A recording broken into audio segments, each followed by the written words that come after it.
Welcome to another update video. Today we're going to be talking about the Season of the Chosen updates. As you know, today was the release of Season of the Chosen, and so far so good.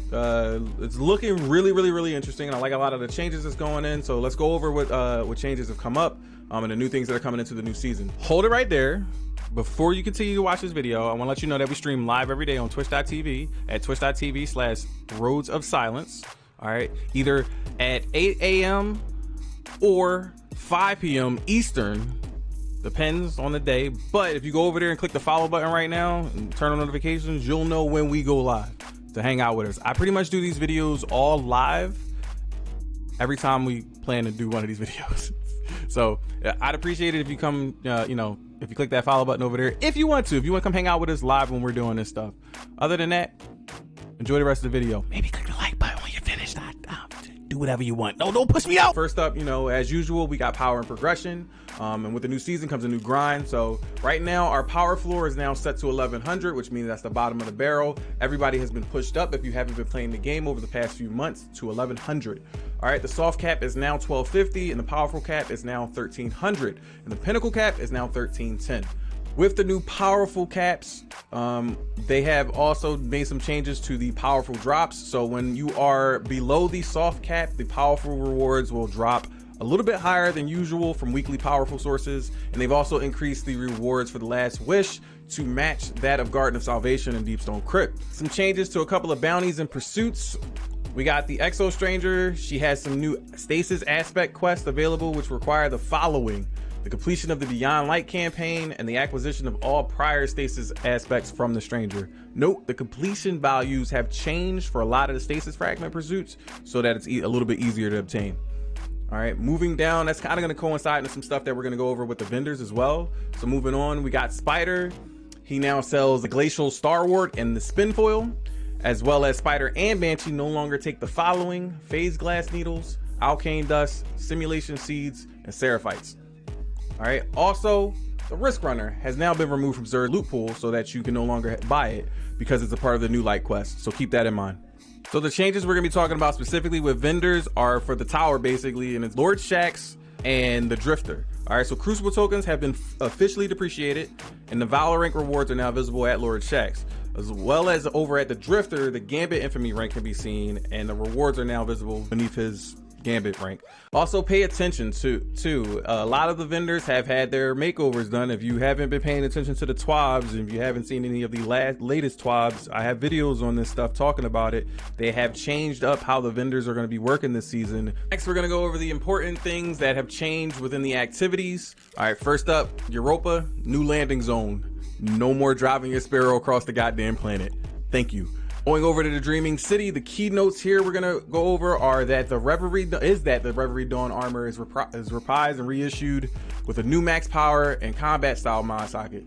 All right, along with the weapons, the Waking Vigil, the Vouchsafe, the Retold Tale, and the Sleepless, they have all been reissued with new max power and new perk pools. Noting that the Dreaming City weapons that have reached their max power caps will no longer drop once obtaining the item once. Same goes for the Moon. Difference is there. It's the Dreambane armor. Same rules apply with that, with the combat mod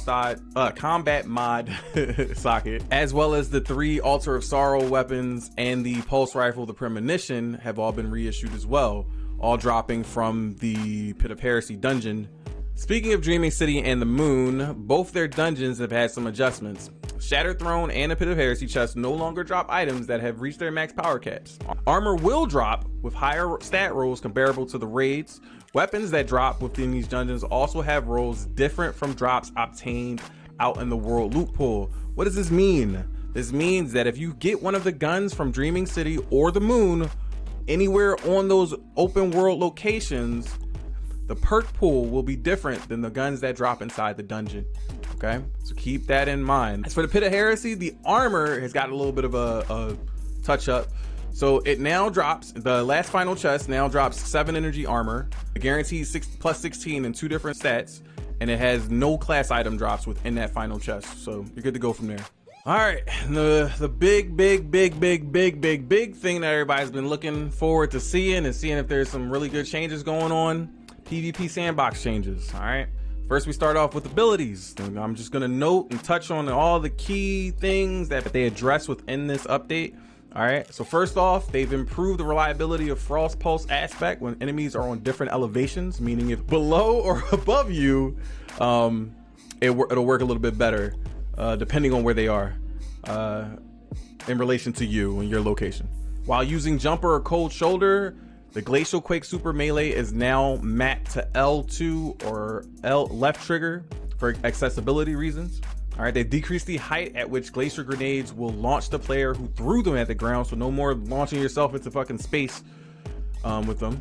The Dust-Filled Grenades can now kill to prevent players from using it continuously to trap others in stasis. The Ice Flare Bolts no longer grant grenade energy when shattering a frozen target, and ensuring that the Ice Flare Bolt correctly tracks the number of Seekers created before going on cooldown. Moving on, the Stasis Freeze Breakout. All right, these are actually really crucial. When playing on controller, the Breakout button is now double press on all classes. The controls for Breakout can be changed in the options menu now, thank God.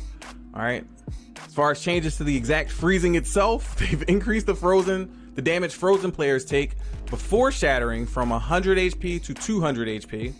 All right, when frozen players take damage, they now take 50% less damage from primary and 50% more damage from special and heavy weapons and non-stasis abilities.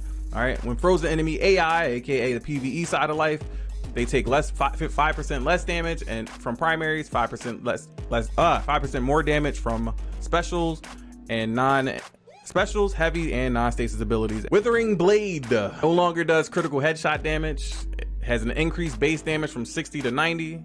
And the melee lunge range is reduced by 1 meter when Withering Blade is charged, which allows for players to more reliably use it when up close. All right, next we're going to talk about some armor changes. They've reduced the cost of the Deepstone Crypt raid mods.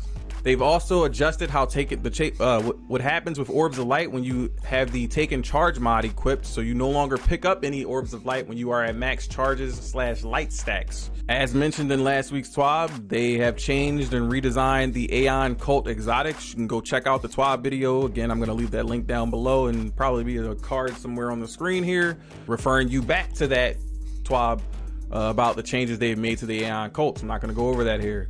The overshield buff timer granted from the Icefall Mantle exotic will no longer be refreshed when a Titan is shot by allied players in PvE. The damage from enemy combatants and opposing players in Crucible and Gambit will still refresh this buff. And they fixed the Dreambane armor drop power levels. All right, next we're gonna talk about some weapons. We're gonna hit both sides of life. We're gonna talk about the archetype changes as well as some exotics. All right. So they just re-released all of the exotic catalysts again, except for the Outbreak and Whisper. Again, I talked about these in the last video, but as a reminder, here they are again. It's the Bad Juju, the Izanagi's Burden, the Sleeper Simulant, the Huckleberry, the Worldline Zero, the Polaris Lance, the Telesto, the Legend of Agrius, and the Skyburner's Oath all now have their catalyst placed out into the world somewhere for you to obtain. Have fun with that. They've also fixed the Stern perk. Moving over to the archetype changes. For rocket launchers first, they've increased the damage against mini bosses and above. This change affects exotic rocket launchers a little bit differently. I have no idea what that means. They literally put that in there and didn't give any explanation as to like how it would affect each exotic rocket launcher. So I'm curious as to know, I'm curious as to what the fuck that means. Like 100%. I have not tried out any of the exotic rocket launchers just yet. I'll have to go in and test that for another day, but we'll probably do it at a later date. I've tested out regular rocket launchers and it seems to be pretty good so far. Like I've pretty much two-shotted a couple of mini bosses with the rockets, so it's not that bad. Fusion rifles have increased damage fall off at certain start distances based off of their range, starting at 16% at 0 range and 16% starting at 6% at 0 range and ending at 16% at 100 range. They've also had their camera movement adjusted alongside a few other weapons in accordance to what's going to be happening with crossplay later in the future. Breach grenade launchers will now detonate on impact with enemies, even if you're holding the trigger. So you now have two ways to damage somebody: either directly hit them with a grenade or hit them with the dead. The following weapons have had their camera movement adjusted, again in accordance to what's coming out for crossplay, which is SMGs, pulse rifles, and LMGs. All right, the sniper rifle's camera adjustment is actually based off around flinch, as well as a little bit of a recoil adjustment. And then the sword damages have been reduced by 15% on mini bosses and above. But from what I could tell and what I've seen out in the world so far, it didn't really make a difference. Swords are still smacking the shit out of things. And like I said before, alongside the camera adjustment, recoil adjustments were made to the following groups of weapons for mouse and keyboard: auto rifles, hand cannons, scout rifles, SMGs, LMGs, and pulse rifles.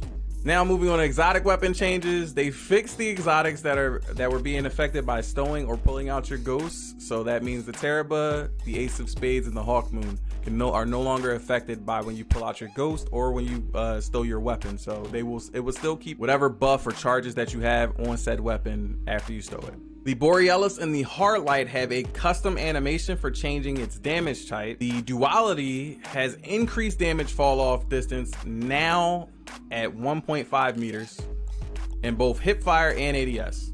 The buff stacks are reduced from 7 to 5, but each stack still grants more bonus to damage and duration, so no real big change there. And that's gonna do it for the update. If you want to know any more in-depth details about the fixes and things that are going along, you can go head over to bungie.net, check out update 3.1.0. This video literally was just meant to go over some of the key things that I think people would be more interested in, instead of just talking about all the fixes or just reading it verbatim. So if this video was helpful to you in any way, shape, or form, you know what to do. Click that like button, and if you're new to the channel, click that subscribe button, turn on the notification bell by clicking that bell, and come back for some more Destiny 2 news. All right, I'll see you guys in the next video. Peace.